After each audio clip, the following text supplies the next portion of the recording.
Welcome back to the Microsoft 365 Business Technical Fundamentals series. In this module, we will be talking about cloud-based identity, which can be used alongside or instead of on-prem Active Directory, depending on your current and future requirements. Azure Active Directory is Microsoft's cloud identity solution, and we can start by looking at the size of Azure Active Directory before we start drilling into more detail of the individual capabilities that it provides. So to start off with, every Office 365 and Microsoft Azure customer is already using Azure Active Directory. And what you can see here is that the scale of Azure Active Directory is incredibly large. It manages over 1 billion identities for over 14.2 million organizations. So this means that as you start adding additional customers using Microsoft 365 Business, they'll be leveraging this existing shared infrastructure. Azure Active Directory offers an ever-expanding set of capabilities based on the requirements of the customers and what they are licensed to use. What we'll be doing in this video is discussing the Azure Active Directory capabilities that Microsoft 365 Business includes, but also comparing it to the Azure Active Directory capabilities in Office 365 and Azure Active Directory Premium. Not all of the capabilities listed on this slide are included with Microsoft 365 Business. Instead, this slide is here to help provide an understanding of just how broad a service it actually is. So let's jump in and start looking at some of the capabilities that we do get with our Microsoft 365 Business subscription. A big part of the Microsoft 365 Business story is the ability to move to a purely cloud-based management solution over time. This includes moving away from group policy towards mobile device management delivered by Microsoft Intune. When we do this, we enable single sign-on capabilities to cloud services while still being able to access on-prem resources. We've got separate modules that will cover this in more detail, including some of the capabilities that we can layer over the top of this when we start working with Windows Autopilot. We can also use Azure Active Directory as the fabric to work across organizations using our single identity for work purposes. So we could be using this for IT administration purposes, or alternatively, we could be using this for online collaboration using the capabilities of Office 365, such as working together with people in different organizations with Microsoft Teams.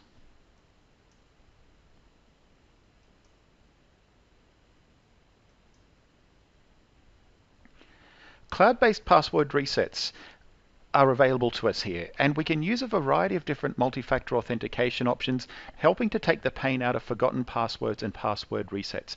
We know that these are still one of the highest IT costs that are out there for small businesses, so anything we can do to help simplify that experience is something that's generally appreciated. The recommendation that we make when deploying Microsoft 365 Business, as well as other Microsoft 365 and Office 365 solutions, is enabling multi-factor authentication, but also using the Microsoft Authenticator app. This is available for download for Android and iOS, and it helps to improve the security of sign-ins. Authenticator can be used across a variety of online services, not just Microsoft-related ones, and this includes both commercial and consumer applications. As of the time of this video being recorded, there are close to 3,000 SaaS apps available in the Azure Active Directory application gallery. This helps to extend single sign-on out to the different SaaS apps that may be in use by the customer, helping to eliminate multiple usernames and passwords that tend to end up a part of everyone's day-to-day work life. So this is something that again can help to improve security by not relying on having multiple usernames and passwords that may be getting shared across too many people or too many organizations. Over the next two slides, we will first look at all of the capabilities that Microsoft 365 Business adds over Office 365 Business Premium, and then we'll switch gears a little bit on the next slide and look at how it compares to Azure Active Directory Premium P1, which is available standalone as part of their EMS suite or as part of one of the Microsoft 365 enterprise offerings. On this list, the first difference that you can see here is that we can integrate more than 10 SaaS apps per user, making it a better option for organizations with a strong reliance on different SaaS offerings. The second difference we've got listed is that MFA support is enabled for non-Office 365 apps, bringing stronger security options to the conversation. And now the third option is again one that we can take a look at in more detail later. It's the ability to start leveraging enterprise state roaming so that we can get setting synchronization across the different Windows devices that the user may be accessing.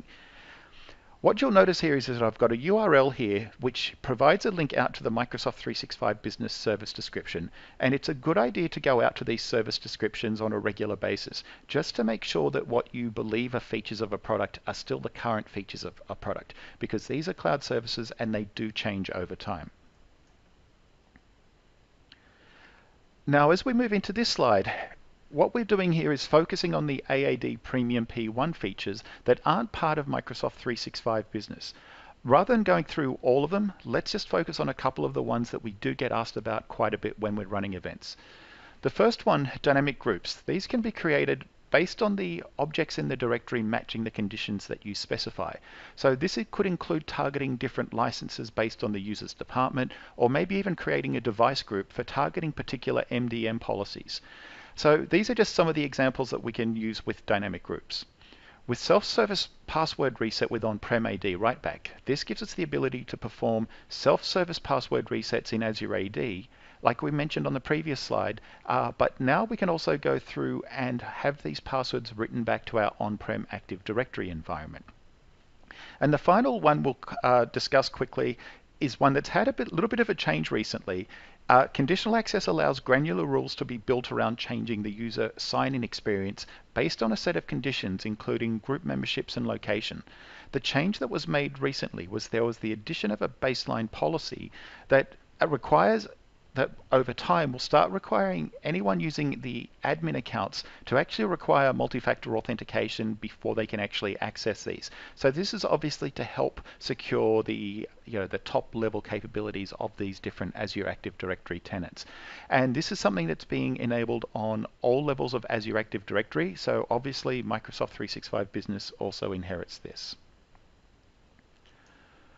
So rather than talking about it any longer, let's jump in now to the Microsoft 365 Admin Center, and we'll use that as the launch pad to be able to jump in and take a look at some of the additional AAD capabilities in the Azure portal. After signing into portal.office.com, we land on the Microsoft 365 Admin Center, but what I want to do here is jump across and go into Azure Active Directory. Now what we're effectively getting here is a curated view of the Azure portal, just providing some of the top line Azure AD capabilities through to us. So all we really need to do to get started is jump over to Azure Active Directory. And from here, you can see some things that should be fairly obvious. So things like being able to manage users and manage groups.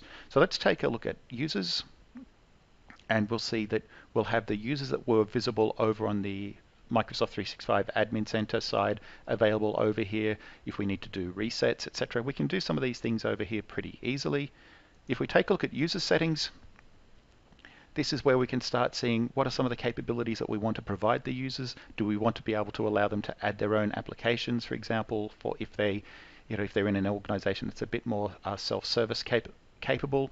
Now, rather than just focus on that one, let's jump down now and we'll take a look at enterprise applications. So as I mentioned, we've got support for almost 3,000 pre-integrated SaaS apps here. So you'll see that there's a variety of ones, not just Microsoft online services, but also quite a variety of third-party solutions across a wide variety of categories as well. So it's more than likely that any of those SaaS apps that you're currently using are probably already pre-integrated.